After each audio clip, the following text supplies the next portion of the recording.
Con una población de más de 190 millones de habitantes, el Producto Interno Bruto de Brasil asciende a 2.293.803 millones de dólares, mientras que México, con poco más de 112 millones de habitantes, tiene un Producto Interno Bruto de 1.658.197 millones de dólares, lo que habla de que ambos países son importantes potencias económicas emergentes en la región.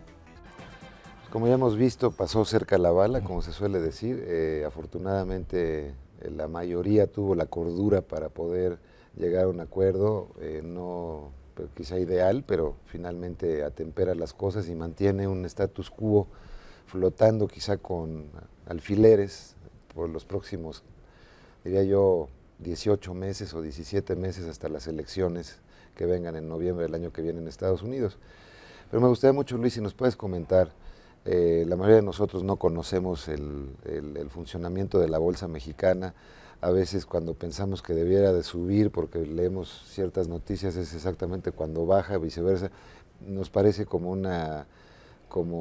oficio de alquimistas, digamos, ¿no? de brujos especializados. ¿Y cómo han percibido este periodo, digamos, de salir de la crisis desde el 2008, ¿no? Si realmente vamos ahora sí en un caballo fuerte que nos vaya llevando adelante o anticipas nubarrones? ¿Cómo ves las cosas desde ese Bueno, primero, ¿qué es la bolsa? Sí, la bolsa es una institución que se creó en México desde finales del siglo XIX, a través de la cual se canaliza el ahorro que hacen personas o empresas, se canaliza para la inversión de ciertas empresas. Y estas empresas pueden emitir papel de distintos tipos, pueden emitir acciones, que eso es cuando están listadas en la bolsa, o pueden emitir papel comercial, es decir, papel de deuda. Entonces hay dos instrumentos y para hacerse de recursos y poder invertir. Por supuesto hay otros mecanismos, está todo el sector financiero no bursátil, que es el sector financiero bancario, a través del cual el ahorro se canaliza a través de los bancos y los bancos dan crédito. Pero este es un complemento en nuestro país, es mucho más pequeño. ¿A ti te gusta más la bolsa que los bancos, me imagino? Bueno, yo creo que cada uno cumple su función, claro, sin lugar a dudas. Sí. Por ejemplo, lo que sucede en muchas ocasiones es que las empresas mexicanas han crecido mucho a través de dos fuentes. Una es de utilidades retenidas, es decir, se generan utilidades y esas utilidades se vuelven a invertir, y segundo, a través del crédito. Pero llega un momento en que necesitan capital y si la familia ya no tiene capital, pues las empresas acuden a la bolsa. La Bolsa Mexicana tiene 147 empresas listadas en acciones, pero si tomamos en cuenta todos los tipos de papel que hay, y no voy a entrar en ello, tenemos cerca de 1,000 empresas listadas.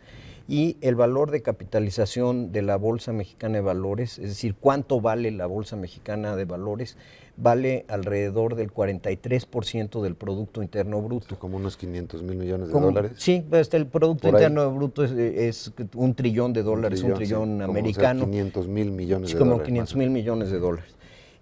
¿Cómo nos comparamos? Bueno, hay bolsas en Latinoamérica, somos la segunda bolsa más grande de la región. Brasil es más grande que nosotros, porque Brasil, curiosamente, se cerró el crédito bancario y las empresas fueron más a la bolsa, entonces hay más empresas en la bolsa. Y aquí en México está más dividido entre el sector bancario y bursátil, exactamente. Okay. Pero los brasileños tienen una bolsa que yo realmente considero una potencia. Es la segunda bolsa hoy día en nivel de capitalización, es decir, como empresa, la bolsa, el Bovespa, que es la bolsa brasileña, vale cerca de 20,000 millones de dólares.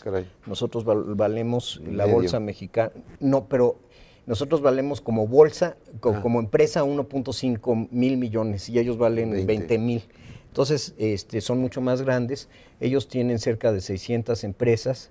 Y han logrado que las empresas brasileñas de tamaño mediano se financien mucho a través del mercado de capitales, es decir, que tomen capital y no deuda, porque el capital es mucho más flexible. Si hay un problema, si tienes capital, pues no pagas dividendos y sigues adelante. En cambio, si tienes un crédito, o lo tienes que renegociar o tienes que pagar, etc.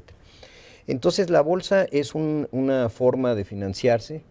para las empresas. Creo que ha sido una forma eficiente. Creo que estamos teniendo un cambio en este momento que es fundamental, que es que México no tenía inversionistas institucionales. ¿Qué quiere decir eso? Tenía inversionistas como somos tú y yo, que podíamos invertir en bolsa, pero no había fondos de pensiones grandes, más que algunos de algunas empresas grandes como Modelo, FEMSA, etcétera, Bimbo.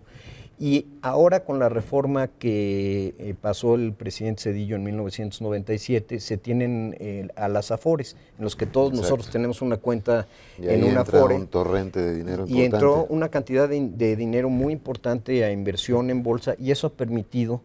Las Afores tienen hoy 120 mil millones de dólares bajo administración, y eso ha permitido que distintas empresas mexicanas se listen, y se listen quiere decir que emitan acciones y puedan obtener capital. Y yo creo que eso es lo que cierra el círculo de la parte financiera de una economía. ¿Faltarían en México algunos otros inversionistas institucionales tipo Afores que no estén ahí, que tú detectes huecos que deberíamos de tratar de jalar hacia la bolsa? Yo creo que las empresas de seguros deben de, la regulación hoy les permite invertir muy marginalmente en la bolsa. Yo creo que debieran de invertir más en la bolsa, como sucede en Estados Unidos y sucede en otros lugares. Son de los grandes inversionistas en bolsa. Pero yo creo que vamos por muy buen camino, y sobre todo a mí lo que me da mucho gusto es que en el último año empresas medianas han podido o emitir papel comercial en bolsa, es decir, deuda, o han podido emitir acciones en bolsa. Por ejemplo, Arabella, que se citó hace unos minutos, es una empresa mediana, pero es una empresa que tiene 170,000 vendedoras, que son amas de casa o tienen otra, tienen otro trabajo. La huella social es muy amplia. Se listó también un grupo, que es una muy bonita historia, se listó un grupo de clubes deportivos que se llaman Sports World, que empezaron entre un papá y un hijo, y todo se listaron, creo que fueron 80 millones de dólares, y con ese dinero van a ampliar su número de clubes en toda la República. Ahora también se listó una empresa muy grande que fue OHL, que se listó con 900 millones de dólares. Chedraui, 500 millones de dólares. Es decir, lo que tenemos que lograr en México es el equilibrio para poder traer empresas más pequeñas. Todos los grandotes ya están. Casi todos. No todos. Hay muchas empresas grandes mexicanas que siguen siendo familiares, pero que eventualmente van a requerir capital si quieren crecer más, porque ya son enormes. Incluso por temas de transparencia y cuanto hay también. Exactamente. Por ejemplo, los bancos no están en la bolsa, más que los bancos mexicanos. Pero yo creo que sí es un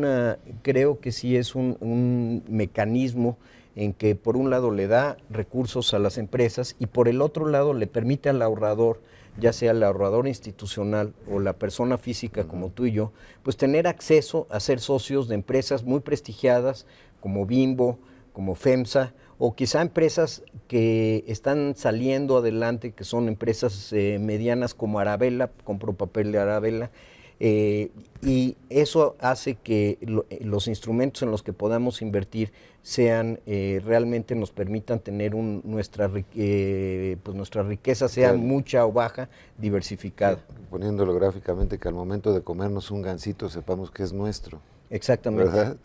Como partícipe de puede ser empresa. Accionista de Bimbo, o el día que te tomes una cerveza puede ser una Sol, puede ser accionista de FEMSA, o una Corona puede ser accionista de Modelo, ¿no? Correcto. Bueno, te quisiera preguntar en el siguiente segmento, vamos a hacer un pequeño corte, pero sobre este gran abismo que pareciera haber entre el tamaño de la bolsa brasileña y la mexicana, si es una cuestión de regulación, es una cuestión de cultura financiera. Vamos a entrar en ese tema después de este pequeño corte. Las administradoras de fondos para el retiro o Afores son una figura surgida a raíz de la reforma de pensiones impulsada por el presidente Ernesto Zedillo en 1997 y se encargan de administrar los recursos de las cuentas individualizadas que tienen los trabajadores en México. Una de varias opciones para mejorar los rendimientos de esos recursos sería la de invertirlos en el mercado de valores.